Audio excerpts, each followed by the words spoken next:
Hello everyone. So this is going to be the last part of my MLP season 2 review dash commentary. If you haven't seen the first two parts, please check them out because I explain the format and cover a lot of different things. So if you already watched them though, cool, sweet. This part might be a little shorter since I'm covering fewer episodes, but I'm also a little bit out of breath, so my bad. But I hope you all enjoy regardless. I'm starting from episode 21.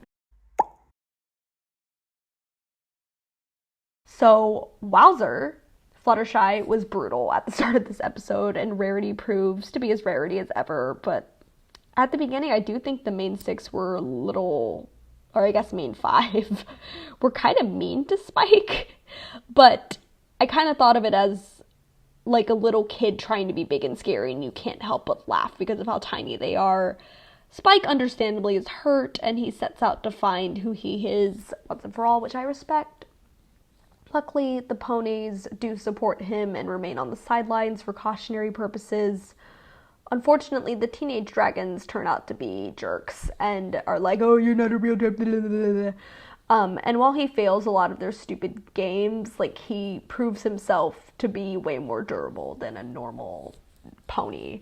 But then it turns out that he wants to end up staying with the dragons, and Twilight and Rarity are like, no!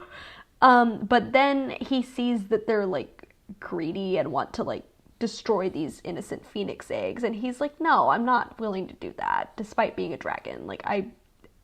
And then he kind of, like, realizes that he can be a dragon, but still live alongside ponies.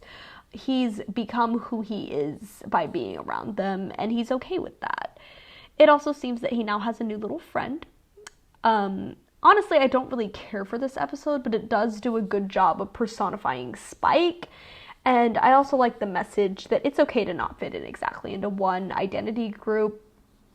I mean, I'm an adoptee from Guatemala, but I'm not culturally Guatemalan at all. And that confuses me sometimes. Lately, it's been confusing me a lot. But talking about it and exploring it, for me at least, is helpful. Some people are ready to research about themselves, some people aren't, and sometimes people will never be ready to do that, and that's okay. Everybody's journey is different.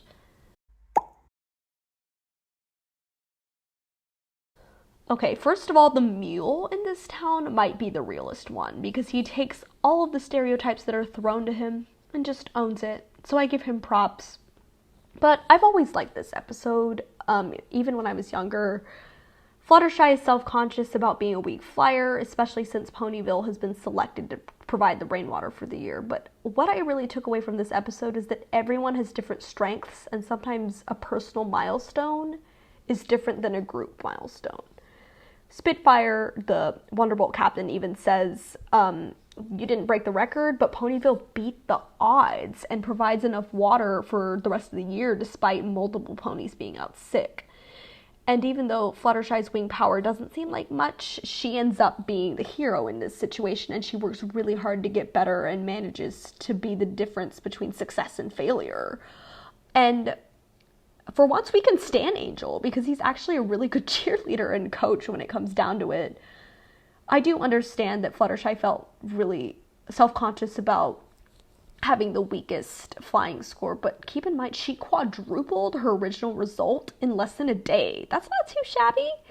But the overall point is a milestone for Rainbow Dash, who is Wonderbolt material even at this point, is different than a milestone for every other pony, and that is okay.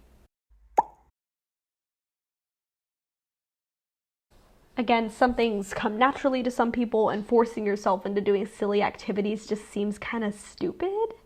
I don't know, I might just be lazy, but it's nice to try to see, like, to try something new every once in a while, see if you like it, and I like that the CMCs do this with journalism. They end up starting a gossip column, which is really successful, and unfortunately it takes a bad turn when they start digging too personally into other people's business. Like, at the beginning, sneaking is immediately shown in a bad light, and the girls don't end up taking that into account. Like, I get journalism involves being sneaky sometimes, but unless it's about crime or, like, investigations, I think people's embarrassing moments should be kept quiet unless they agree to publicize it, and this is coming from somebody who is beginning to document my life more often, which includes a lot more embarrassing moments. But this is why their nicer columns and fun interview columns in real life should definitely be more appreciated. In general, get good press nonetheless. And when they go too far, they start making up lies and rumors about ponies, which obviously upsets people. And I know I might sound harsh saying this, but I can't believe that as a child I felt really bad for the CMCs because they deserved every bit of flack they got during this episode. And to be honest, I think they were forgiven a little bit too easily. I want to go into the entertainment field. Gossip and rumors and people jumping to conclusions severely can damage somebody's reputation. I'm not down for that. But at least they acknowledge that they're wrong and attempt to turn things around, and Diamond Tiara gets held accountable for blackmail, which was definitely deserved. So overall, good episode. Okay, this is another episode that's like very entertaining, but I have like mixed feelings about. The opening scene kind of reminds me about the time when I worked at Baskin Robbins. I actually have a few videos about that. Check out my Baskin Robbins video if you want to hear about different flavors. But I had to help, like I was a brand new employee, and I had to help the cake maker load this huge wedding cake into a giant box. She made me hold it and lower it into the box, and I've never been so stressed over a cake in my life. Not even when I decorated one for my grandpa for Father's Day and dropped it and then had to fix it by myself. This was so stressful. And the biggest thing I've taken away from this episode is that it made me really hungry, and I have a serious sweet tooth that I need to work on. But in all seriousness, following from the last episode, the one thing you should be sure to do before making an assumption is to do your research and investigate before coming to a conclusion, especially when it involves crime. Because I have had some very unfortunate recent events in my life that have made this very clear. And Pinky learns this. She humiliates herself a little bit, but she learns. I definitely jumped to conclusions watching this as a kid because by the way Applejack was drooling throughout the entire episode, I was sure she was the one who did it. I am so sorry, Applejack. I should have believed in you. But first of all, Rainbow, Flutter, and Rarity lose major cool points for eating a cake that was clearly off limits, and Pinkie Pie just looks ridiculous for most of this episode, per usual, but also like even more so than usual. Honestly, Applejack is the only one that wasn't annoying during this episode. So once again, Applejack, I'm so sorry, you're my favorite this episode. I promise. And also, Pinkie Pie eating that cake like in one bite. She even ate the bowl or the plate or whatever that was on. Oh my gosh, that's crazy. Okay, anyway, props to her for admitting that she learned a lesson this episode. And here we come to one of the most iconic and well-known season finales of My Little Pony. This sequence included several new beloved characters like Shining Armor, Princess Cadance, and Queen Chrysalis, and it also set up a lot for future seasons as well. As the title suggests, there's a wedding happening in Canterlot. Everyone's excited, but Twilight is mad when she finds out that the wedding is her brother's, who she hasn't seen or spoken to since she's been at Ponyville. Yeah, it's a little off-putting seeing Twilight become hissy and, like, mean about it, but it's also understandable that she's on edge after hearing, like, nothing from him, only to find out he's getting married. Like, that would kind of freak me out, too. But seeing as how close they used to be, like, it kind of makes sense that she's a little offended, though we do eventually find out he has a good reason, but anyway. Also, as a child, I didn't realize that Shining Armor's name was actually Shining Armor. I thought it was just, like, a title that he had. So that was kind of funny. Obviously, her friends don't share sentiment. Like, they do try to sympathize with her and comfort Twilight, but they can't really understand the position she's in, so it's understandable why she's frustrated. She does reunite with Shining Armor, and it turns out that there's a big threat that Shining Armor has to worry about, since he's the captain of the Royal Guard, and that's why he wasn't communicating very well with her. So, you know, again, he had a good reason, but it also turns out that the pony he's marrying is Twilight's old babysitter, so she's happy about that. And, like, I guess the only issue I have with this is that, like, we don't really get backstory on how, like, obviously they probably met through Cadance babysitting Twilight or through Canterlot royalty in general, but, like, maybe we get this backstory later or in a comic or something, but it's just strange that that was left out of this episode, so that's an issue that I have. But then Cadence shows up, and immediately it's obvious that something's wrong. Like, even as a kid, I noticed. That's how obvious it is, and that's why some of the next sequences of this episode are super annoying. Given the situation, it would make sense if Kaden was, like, on edge or flustered, but it immediately shows that she's a jerk and contradicts everything that Twilight had just said about her being wonderful and sweet and whatever. She also didn't greet or seem to recognize Twilight, so that's, like, an immediate red flag. Spoiler alert, bad acting, Chrysalis. You should have done better. You were not fooling anyone with the brain. So, viewers and Twilight. But, either way, Cadence continues to be a jerk throughout the wedding planning. Also, how the heck did they put together a wedding so fast? All right, plot. But everyone's all like, oh, Cadence is the best, we love her, blah, blah, blah. Like, are you blind? Like, I'd understand her being demanding, because, like, yeah, it's her wedding, but she's kind of a bad word that I'm not going to say. But, yeah, like, clearly everyone just lost complete judge of character, and Twilight does seem a little possessive considering she's, like, freaking out, but she's known Cadence since she was tiny. Like, she would know her better than these girls. Obviously, she's gonna catch on to these red flags. Y'all, come on. Like, people change, but I understand that if everybody was being passive, if she was being a little bit of a bridezilla or something, but it's frustrating that people who have, these ponies who have claimed to be, like, Twilight's best friends and have barely interacted with Cadence suddenly just dismiss everything over what Twilight has to say, because Twilight's known her since she was a baby. Obviously, I actually don't hold it too much against Shining Armor, because we later find out he may have been mind manipulated at this point, maybe to a lesser extent, but it's something to consider, so I give him a bit of slack. Also, the main six becoming bridesmaids randomly was another weird red flag, and makes their blatant disregard to what Twilight has to say very frustrating. I will say Twilight has no concrete proof of a lot of the claims she makes, which sucks, but you'd think that as her PFFs, they'd hear her out instead of just dismissing her and being like, oh yeah, Cadence is the best. It's like, you don't know her. Twilight's gonna see red flags over you.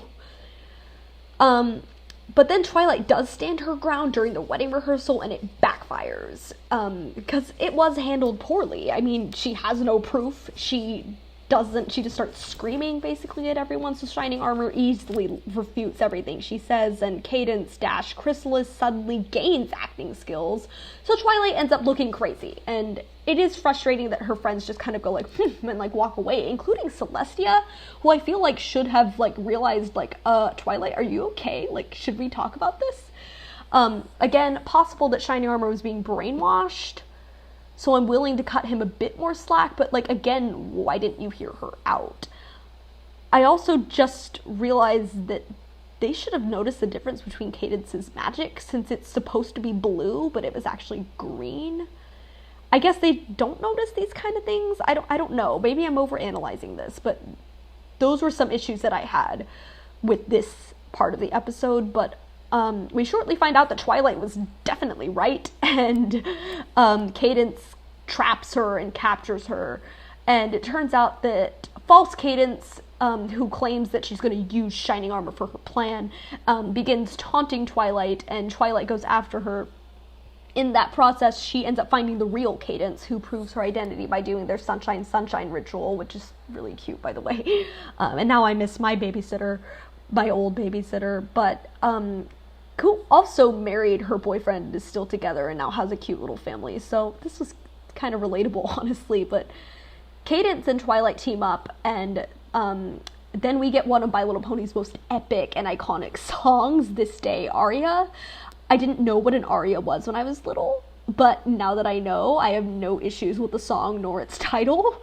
The juxtaposition of the two cadences is amazing, and I could make a whole like analysis thing about this, but I've been talking a lot and I'm out of breath, so I'll continue. Twilight and Cadence arrive at the wedding just in time, and fake Cadence is really, really sus considering her terrible acting. Once again, very frustrating to watch. But the real Cadence is able to expose her, and then we get the beginning of the Changeling arc and an introduction to Queen Chrysalis. Yeah, and it's revealed that Shining Armor has been weakened and brainwashed at this point, and that there's an incoming ambush that is not preventable at this point. Celestia tries to stop her, but once again is able to do nothing because Chrysalis's powers have amplified due to feeding off of Shining Armor's love for Cadence. So either their love is super, super strong like the show implies, or Celestia actually isn't all that.